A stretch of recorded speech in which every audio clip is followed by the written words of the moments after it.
Party کے chairman Bilawal Bhutto Zardari اسلام آباد میں پریس کانفرنس کر رہے ہیں، آپ کو لیے چلتے ہیں۔ پولرائزیشن کا امپیکٹ نظر نہیں آ رہا۔ اگر آپ پاکستان کا خارجہ پالیسی کو اٹھا کے دیکھیں اور صرف ملک کے مفاد میں، ملک کے عوام کے مفاد کی نظر سے پاکستان کا خارجہ پالیسی اٹھا کے دیکھیں تو پاکستان جس سطح پہ اس وقت تک دنیا بھر میں آئسولیٹ ہو چکا ہے وہ اپنی جگہ، اور پاکستان کا جو Can we turn the phone off? Thank you. اور پاکستان کا خارجہ پالیسی کا جو پوزیشن ہے وہ آپ سب کے سامنے ہے، اور اس مشکل حالات میں ہم سب پہ، ہر قائد پہ یہ فرض ہے کہ ہم ان حالات کو سنبھالیں اور پاکستان کو اس کرائسس سے نکالیں، مزید کرائسس پیدا نہ کریں، آئینی بحران پیدا نہ کریں، تصادم کا خطرات پیدا نہ کرے، اور جو قانونی آئینی جمہوری طریقہ کار ہے وہ اپنایا جائے۔ مگر وزیر اعظم صاحب کہ جو اسٹریٹجی ہے وہ ایسے ہیں جیسے ایک کرکٹ کا کھلاڑی گیم تو ہار چکا ہے، ریزلٹس تو صاف نظر آ رہے ہیں، مگر اس کے باوجود وہ پچ پہ لیٹ کر رو رہا ہے کہ میں ہار نہیں مانوں گا۔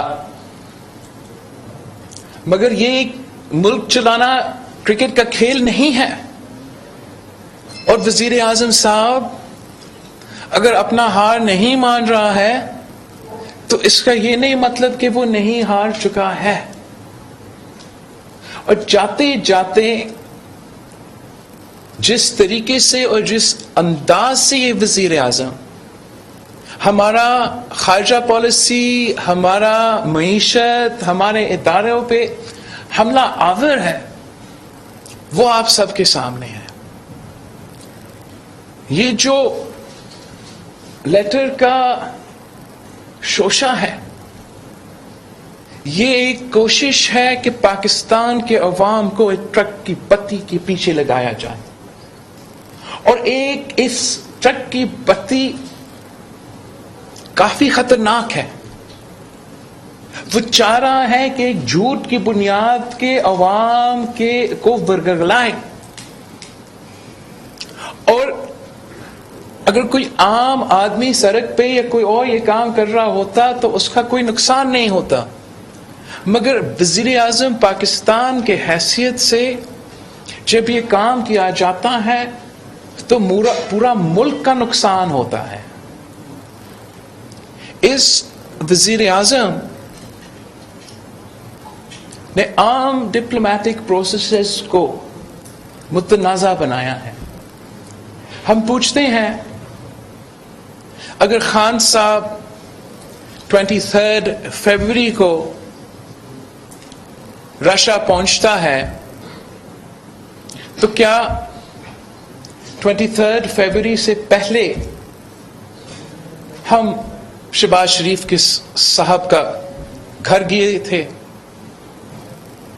اس پیشکش کرنے کے لیے؟ اس سے بھی پہلے جنوری میں پاکستان پیپلز پارٹی کی CEC رکھی گئی تھی، جہاں میں ہمارا عوامی مارچ اور عدم اعتماد کے فیصلے لیے گئے تھے۔ اس سے پہلے 3 سال سے یہ ملک گواہ ہے کہ ہم کس طریقے سے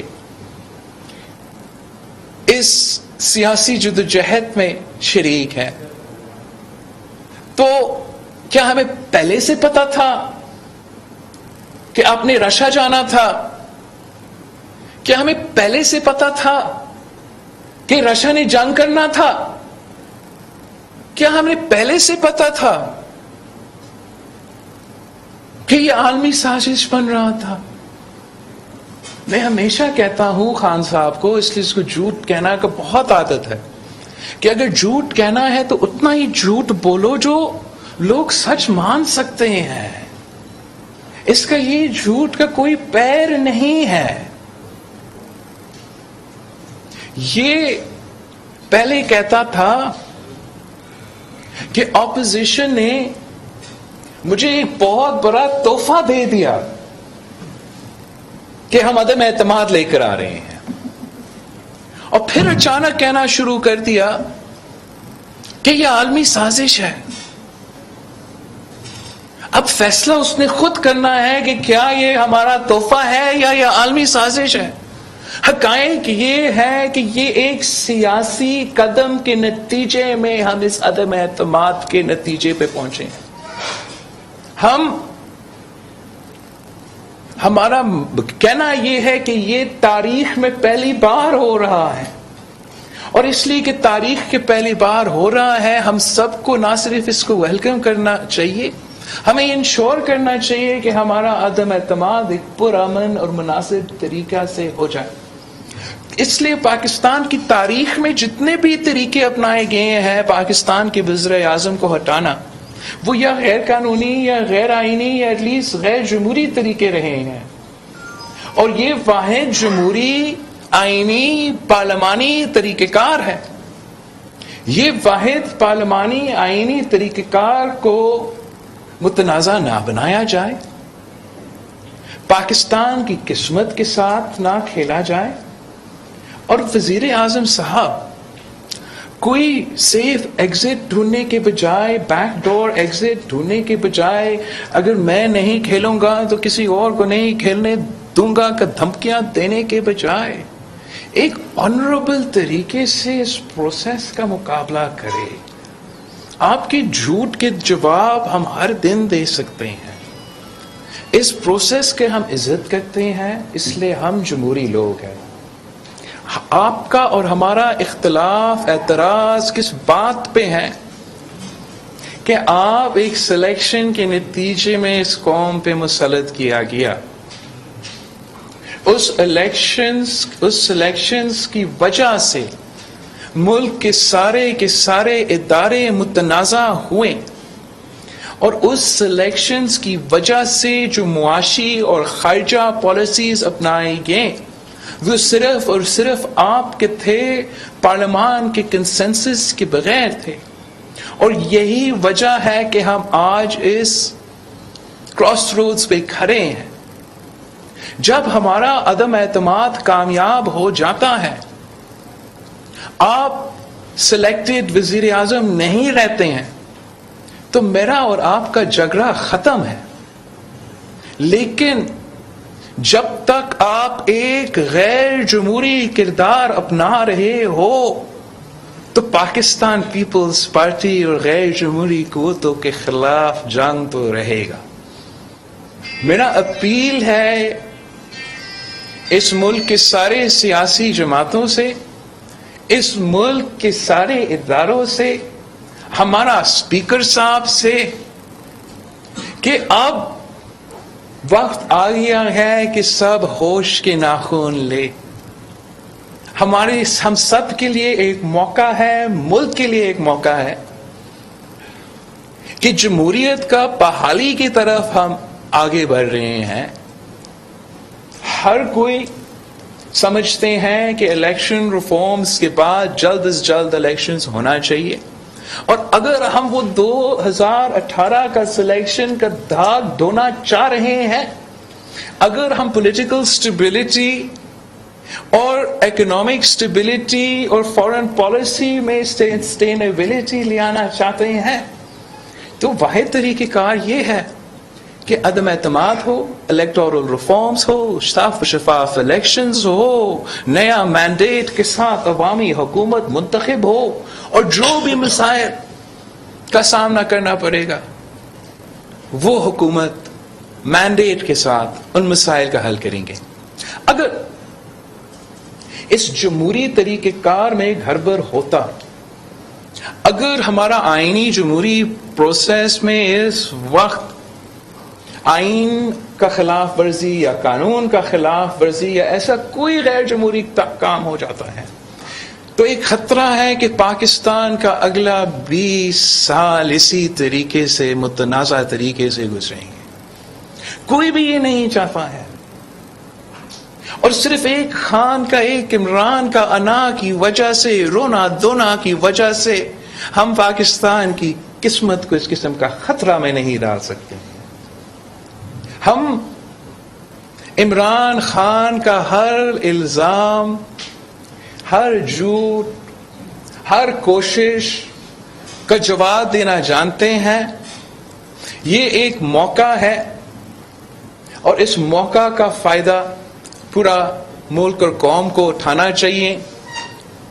سنڈے ووٹنگ ہے اور اس وقت تک ہم امید رکھتے ہیں کہ کوئی غیر جمہوری قدم نہیں اپنایا جائے گا. سر آپ نے کہا 20 سال اسی طرح گزرے. آپ نے کہا طریقے عدم اعتماد ہے، اگر کوئی گڑبڑ بھی آئین کے خلاف کی بات ہوئی تو 20 سال اس طرح گزرے گی. سر اس کو تھوڑا سا تفصیل کر دیں. کیا مارشل آرٹ کی آپ بات کر رہے ہیں؟ نہیں، میں ایسے مارشل لاء کا خطرہ تو پاکستان کا تاریخ اپنی جگہ. جو میں کہنا چاہ رہا ہوں کہ پاکستان ایک کوگمائر میں ہم ابھی اس وقت پاکستان کی سیاست، پاکستان کے معاشرے، ہم اس چیز میں پھنسے ہوئے ہیں. اور اس سے نکلنے کے لیے جو ایک موقع ہمارے سامنے ہے وہ یہ عدم اعتماد اور جمہوری پروسیس ہے، جس سے جو کافی زیادہ مسائل 2018 کے سلیکشنز میں ہوئے تھے وہ پیدا ہوئے، وہ ایڈریس ہو سکتے ہیں. اور ہمارا ایسا جمہوری قانونی آئینی سسٹم ہو جو آگے جا کے صاف و شفاف الیکشنز کے نتیجے میں ایک ایسا مینڈیٹ والا حکومت لے کر آئے جو ہمیں ان مسائل سے نکال سکے. اگر خدا نخواستہ کسی بھی وجہ سے ہمارا پروسیس جمہوری طریقے سے، جو خان صاحب دھمکیاں دے رہے ہیں کہ وہ ہار نہیں مانیں گے، وہ یہ کرے گا، وہ ہر دن کوئی نیا دھمکی آتا ہے نا، یہ بچکانہ بات ہے. اگر خان صاحب ایک آنریبل آدمی ہوتا، وہ آنریبل انداز سے اپنا یہ ہار مان لیتا اور آگے بڑھتا. اور اب بھی اتنا ہی امکان ہے کہ وہ جتنا بھی چیخے اور جتنا بھی روئے ہم اسی طریقے سے نکلیں. لیکن اگر خدا نخواستہ یہ اتنا اس حد تک کوئی غیر قانونی قدم اٹھایا جائے، ہمیں یہ موقع نہ ملے کہ ہم الیکٹورل ریفارمز اور عدم اعتماد کا پروسیس سے گزرے، تو خدشہ یہ ہے کہ یہ جو بحران آپ دیکھ رہے ہیں خاص طور پہ پچھلے 3 سال سے، کہ وہ کافی دیر تک یہ بحران کسی نہ کسی نتیجے میں سے رہ سکتا ہے. صاحب کو جو دیا 1 لاکھ آدمی جمع کرنے کا، اس کے بعد بعض حلقوں میں یہ خدشہ ظاہر کیا جا رہا ہے کہ شاید کوئی ہنگامہ آرائی ہوگی جس کو بنیاد بنا کر اسپیکر اس بات کو ووٹنگ کا پروسیس جو ہے اس کو ڈیلے کر سکتے ہیں، ملتوی کر سکتے ہیں. ایسا اگر ہوتا ہے تو پھر آپ لوگوں کی پسندی کیا ہوگی؟ یہی غیر جمہوری اور غیر آئینی ایک حرکت ہوگا. اور جہاں سپریم کورٹ کا آرڈر موجود ہے کہ اس قسم کا کام تو ہونا ہی نہیں ہے، اور ہم سارے پارٹیز پابند ہے کہ ہم اپنا فورس کے تھرو اور اس طریقے سے تھرو، تو میں امید کرتا ہوں کہ کوئی کنٹیمپٹ آف کورٹ کرنے کے لیے تیار نہیں ہوگا اور اس قسم کا خطرہ پیدا نہیں ہو سکتا ہے. اگر کوئی ایسا سوچ رہا ہے تو اس کا کانسیکوینسز کافی سیویئر. چیئرمین صاحب، آج وزیراعلیٰ کے پی کی ایک آڈیو سامنے آئی ہے جس میں واضح طور پہ وہ لوگوں کو کہہ رہے ہیں کہ تمام حلقوں میں آپ اپنے جو منسٹرز اور ایم پی ایز ہیں کہ آپ نکلیں، باہر نکلیں اور احتجاج کریں. جو لوگ پی ٹی آئی چھوڑ کے گئے ہیں ان کو غدار ڈکلیئر کریں اور باقاعدہ ویڈیوز بنا کے میڈیا کو جاری کریں، اور اس کو انہوں نے آن بھی کیا ہے کہ جہاد میں سب جائیں گے. اب تو وہ مارا ماری اور انارکی شروع بھی ہوگی. یہ اس قسم کی غیر سنجیدہ قدم جو وزیر اعلیٰ اٹھائے یا وزیر اعظم اٹھائے، یہ سب سے بڑا ثبوت ہے کہ یہ لوگ تو قابل ہی نہیں ہیں. ان جو عہدہ وہ سنبھال رہے ہیں وہ ان عہدے کے لیے قابل نہیں ہیں. اس قسم کا کال دینا یا دھمکی دینا یہ نہ صرف اس وزیر اعلیٰ صاحب کو خطرہ میں ڈال سکتا ہے قانونی اور لیگلی، مگر اوبیسلی اینرکی اور وائلنس اس کے نتیجے میں پھیل سکتے ہیں. میں اس پہ ایک پوائنٹ کلیریفائی کرنا چاہ رہا ہوں کہ آپ کو پتا ہے کہ ہمارا کانسٹیٹیوشن میں جو آرٹیکل 6 ہے وہ after the 18th amendment coffee clear اور بڑا واضح انداز میں لکھا گیا ہے، اور اس کا کافی براڈ سکوپ ہے. وہ جہاں ہمارا کانسٹیٹیوشنل پروسیس کا سوال آتا ہے اور ہمارا کانسٹیٹیوشن کا سوال آتا ہے، اور ہمارا کانسٹیٹیوشنل پروسیس میں کوئی مداخلت کرنے کی خطرہ یا سیبوٹاج کرنے کی بات ہے وہ کافی براڈ ہے. اور میں خاص طور سمجھتا ہوں کہ جہاں ذکر ہے کہ by use of force or by show of force of any other under constitutional means our constitution is undermined, وہ clause اسی قسم کی بات کو کور کرے گا کہ اگر ساتھ ساتھ ہم ملک کا سب سے بڑا الیکشن کروا رہے ہیں وزیر اعظم کا ہمارا آئین کے قانون کے تحت اور اس کو سیبوٹاج کرنے کے لیے آپ بندے پروڈیوس کرنے ہیں i.e. a show of force or a display of force to try and undermine or deter that constitutional process or our constitution. تو آپ کو یہ تو جو آپ شاید ابھی وہ سمجھ رہے ہیں کہ صرف اینٹی ٹیررزم کا پرچہ ان پہ کٹے گا یا وائلنس کا پرچہ، ان پہ تو آرٹیکل 6 کٹنے والا ہے. اور یہ نہ صرف وزیر اعظم پہ، وزیر اعلی پہ، وہ الیکٹڈ نمائندے جو لوگ لے کر آ کے اس قسم کا ایکٹیویٹی میں. عمران خان نے ملکی خارجہ پالیسی تباہ کر دی، پاکستان دنیا بھر میں تنہا ہو چکا ہے. ہارنے کے باوجود عمران خان پچ پر لیٹے ہوئے ہیں، ایسا کہنا ہے پیپلز پارٹی کے چیئرمین بلاول بھٹو زرداری کا، جو کہ اسلام آباد میں پریس کانفرنس کر رہے ہیں.